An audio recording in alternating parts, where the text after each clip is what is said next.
Congratulations on the film, first of all. Thank you. My first question, though, before we get into this, is how do you get non-sports fans to watch a film that's not necessarily based on sports, but is certainly centered around sports?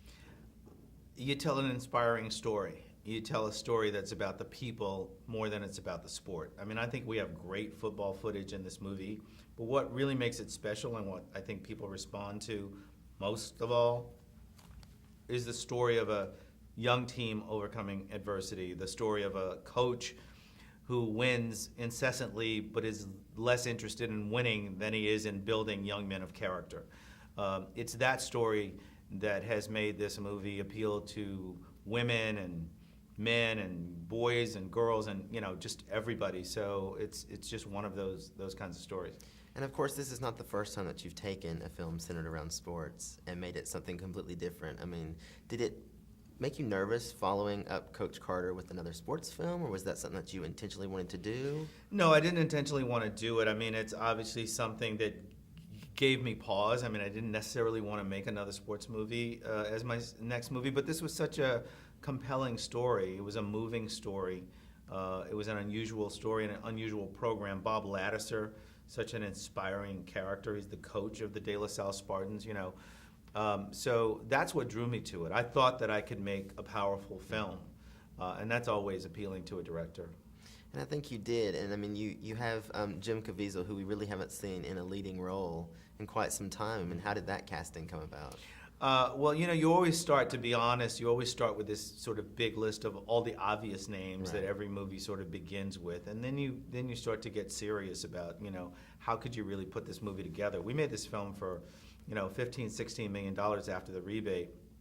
And we looked at a list of actors, that we thought, would be interested and would fit into that. And Jim was excited by the movie right away. It was a movie that really interested him. I think his interest in sports, his interest in the inspirational nature of the story, sort of really drew him to it right away. So he said yes pretty fast. And then you have Laura Dern in there, who I've always been a big fan of. And I mean, she comes in as the wife, and she was an interesting choice, but I thought every moment with her really was very powerful and dramatic. And I mean, so what was that casting like with her, bringing her in and working with her? Well, I love Laura, and she was great to work with. We had to work a lot to kind of get that deal. Well, she's not the person that you think of as the humble little wife. Yeah, that's not your first thought. Yeah, but and that's why I think she's probably interesting and exciting, because there's that part of her that is so maternal and so caring. I think that comes through in the film. Well, also talk to me. I mean, there's lots of religious inspiration in the film, but it doesn't weigh so heavy on it that I think that it's catered to that crowd. How did you walk that line with the screenwriters and making sure that the tone was just right? Well, the film is partially financed by a faith-based marketing and distribution company along with Sony, so that always was going to be an element in the film. I mean, interestingly, I'm not a religious person, and so I was making this movie, but I grew up in that culture, and I wanted to be true to those characters in the film. It's a Catholic high school.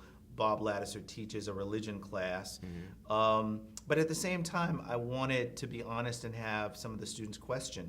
I didn't want everybody to have the same level of faith. And so when you see those scenes, I try to make them challenging. I try to have somebody believe one way and another person ask a different kind of question. And I think that's what makes the film interesting dramatically and philosophically. And I think it's what, I want to encourage all people to do. We should be asking questions and trying to find our own answers. And so I think the movie is honest in that way. Well, and I think you did, like I said, a good job, because you're working against those people who say, I don't want to watch a sports movie. And you're working against the thing that maybe those people don't want to watch a religious movie. But I think that you guys did a really great job at, not making it heavy on either side. And well, I will say this. I mean, I think we have some of the best football scenes that have ever been shot in a narrative film.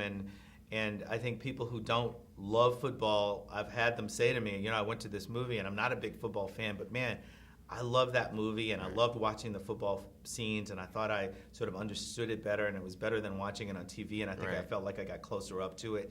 And of course, football fans, love to go and see that kind of action anyway, so this movie definitely has that for them. Well, congratulations. I certainly enjoyed it, and I know that everybody else is going to Hey, too. thank you. I want Thanks a everybody lot. out there in Texas and Galveston and Houston and everywhere to go out and see the movie on August 22nd. Thanks so much. All right. Thank you, man. Thank you.